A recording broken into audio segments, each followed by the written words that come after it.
Olha só, terminou na semana passada o Fórum de Alto Nível da ONU em Nova York, que discute o avanço da Agenda 2030, que estipula metas para o desenvolvimento sustentável e a redução de desigualdades sociais no mundo todo.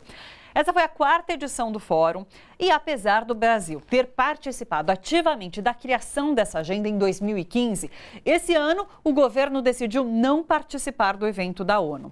Quem esteve lá foi o Jorge Abraão, coordenador-geral do programa Cidades Sustentáveis da Rede Nossa São Paulo. E é com ele que a gente conversa agora para saber sobre as principais discussões travadas lá no fórum. Oi, Jorge, boa tarde, tudo bom? Boa tarde, Thalita, você e todas e todos os telespectadores. Quero que você conte um pouco para a gente, então, como foi esse evento lá em Nova York, na ONU. Por que o Brasil decidiu não participar? Explica para a gente. Pois é, Thalita, talvez valesse a pena para os nossos telespectadores só falar da importância, digamos assim, dessa Agenda 2030 e o que ela significa. Porque eu acredito que muitas pessoas precisam entrar dentro, digamos, se conscientizar da importância desse processo. Bem, essa agenda ela é uma agenda que é uma agenda comum para todos os países do mundo.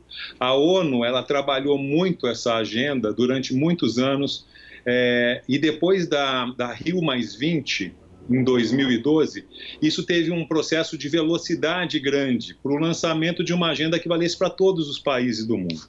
É importante ressaltar que o Itamaraty, quer dizer que os diplomatas brasileiros tiveram um papel muito importante nesse processo de formação dessa agenda. Ela é lançada em 2015 e ela é lançada com 17 objetivos. É a agenda para chegar em 2030, é um planejamento futuro.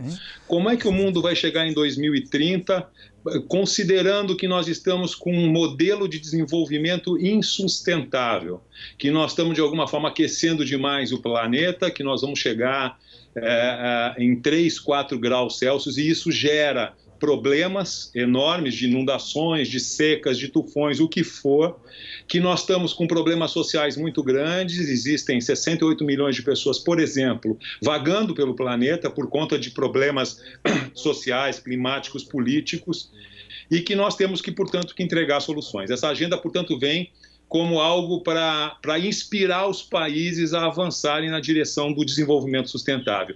Isso foi lançado em 2015. Sim. E a cada ano existe uma reunião na ONU para ver como essa agenda está avançando. A reunião desse ano, de 2019, fecha o primeiro ciclo de 4 anos e esse fórum ele era mais importante porque vai se levar uma mensagem aos presidentes na Assembleia Geral da ONU agora em setembro. Então o que se fala para os presidentes do andamento dessa Agenda 2030. Então foi um pouco esse o contexto dessa reunião e lá se pôde observar como as questões estão avançando. E aí inicia isso que você colocou, não é, Thalita?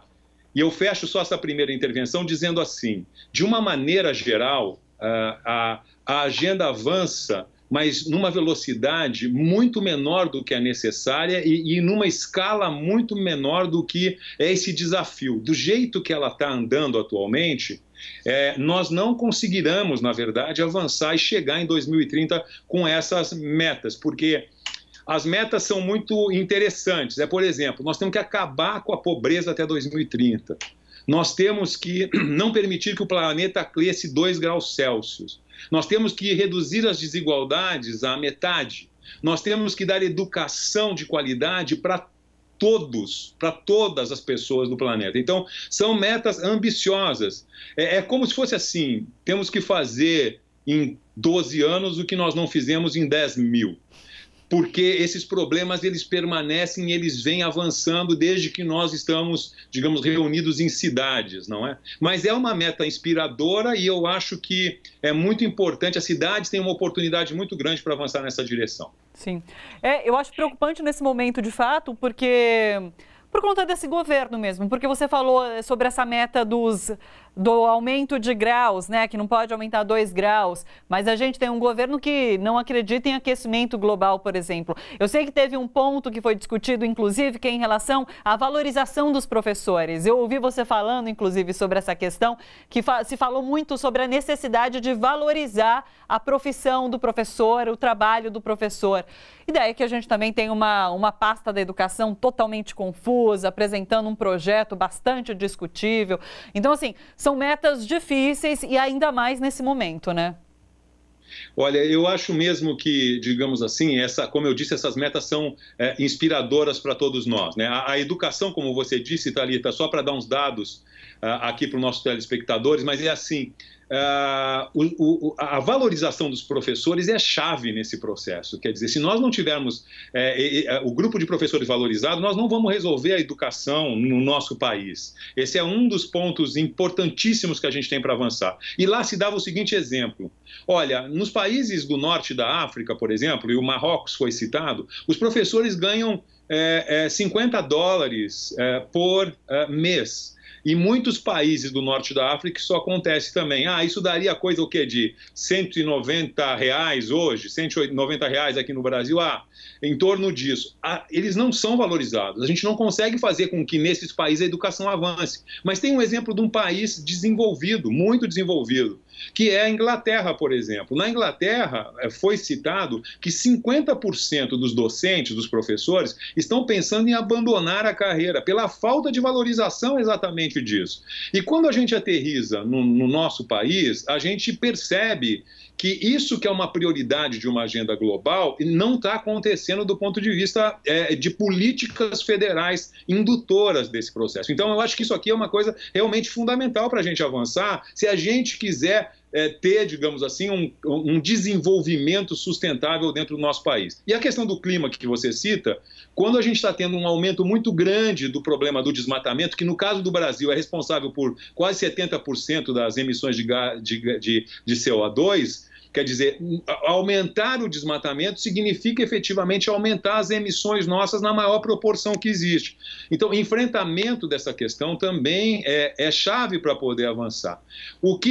Mas o que me dá, de alguma maneira, o que eu saio de lá é que se nós não conseguimos ter políticas federais, e eu acho que a sociedade tem que lutar para isso e tem, de alguma forma, que buscar caminhos para poder conscientizar as pessoas da importância disso, porque isso, Thalita, é uma questão até que pega do ponto de vista econômico. Sim. Quer dizer, se um governo não quiser ver do ponto de vista de melhoria da qualidade, da necessidade que nós temos de evoluir como seres humanos, eu diria, e de alguma forma proteger o planeta, economicamente isso é muito ruim. Quer dizer, o Brasil não vai conseguir avançar economicamente se ele continuar brigando com essas agendas do clima, por exemplo. Porque agora mesmo na relação com a União Europeia, esse acordo Mercosul-União Europeia, uma das condicionantes foi o Brasil está no Acordo de Paris e a ambição que o Brasil tem de entrar na OCDE, por exemplo, seguramente vai ter problemas se o país não assumir essas agendas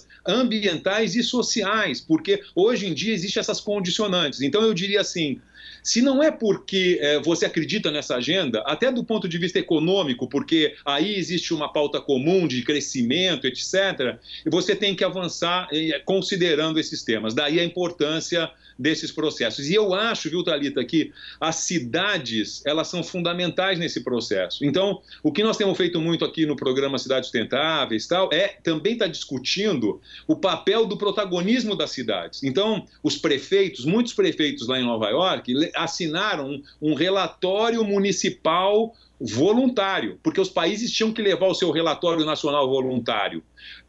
Muitas cidades apresentaram seus relatórios. O que significa isso? Independente dos governos federais, as cidades começam a ter uma autonomia, um protagonismo, e isso pode ser, sim, uma forma de avançar nessa agenda.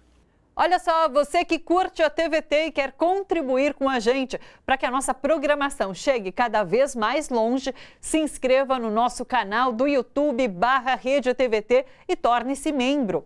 Ou então faça a sua contribuição em nosso Catarse. É só acessar catarse.me/TVT. A gente agradece.